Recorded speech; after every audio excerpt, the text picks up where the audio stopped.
The Switch continues to find itself inundated with co-op multiplayer experiences, but there can be a fine line between an addictive game you bring out for every occasion or one you instantly regret purchasing on the eShop. Cannibal Cuisine manages to straddle the line pretty well, at times falling squarely on one side or the other, but then quickly reversing positions. As the name implies, your task is to cook and prepare human flesh for sacrificial consumption to the god Huchubu, but glitches and floaty controls make being a good and bloodthirsty servant an almighty challenge.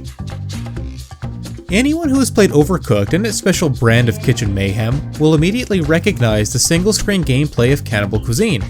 At the top of the screen is a list of orders you need to collect the ingredients for, cook over a fire, and then serve to Huchubu, a large mask-wearing character who sits patiently awaiting each meal.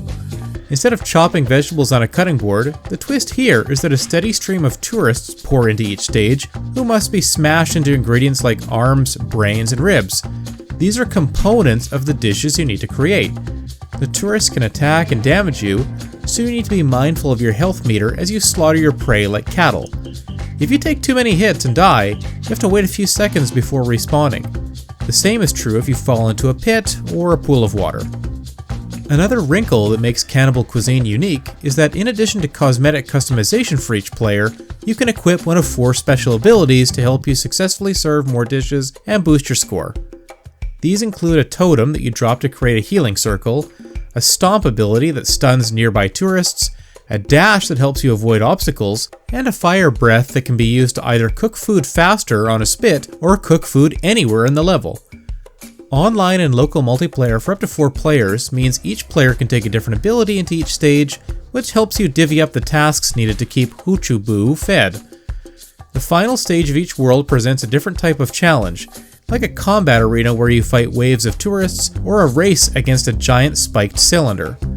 While these levels add some variety, they just aren't as enjoyable as the normal cooking stages. In my hours with the game, I experienced a number of disconcerting glitches and issues. During an online multiplayer session with 3 friends, some of us were presented with different orders to complete. We would keep submitting different dishes and receiving wrong order messages, and so we had to restart the stage to fix that issue. Other problems involved characters disappearing off screen, food continuing to cook after being taken off a spit, and collision with other players and objects resulting in getting stuck or just flying in a different direction.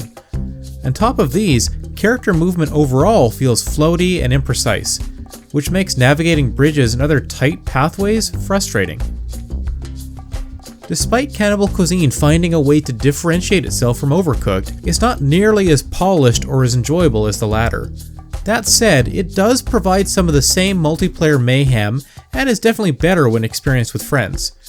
The online functionality is quite seamless and easy to use, and it's one of the best implementations I've seen on Switch.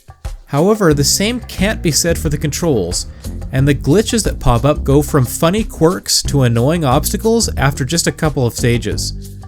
Unfortunately, the design of the stages also does no favors for the game's controls, and so you're likely to spend a fair amount of time waiting to respawn or waiting for your teammates to slowly wind their way around stage hazards. Cannibal Cuisine is worth a pickup if you're looking for more Overcooked and want a little bit of a twist. Just be prepared to pick a few human hairs out of this soup. This video was made possible by our generous supporters on Patreon. Did you know that Nintendo World Report is funded directly by fans like you? When you support Nintendo World Report on Patreon, you get immediate access to multiple exclusive podcasts every month, exclusive Discord channels, an early look at select content, and more, all for as little as $1 a month. Check out patreon.com/NWR for all the details.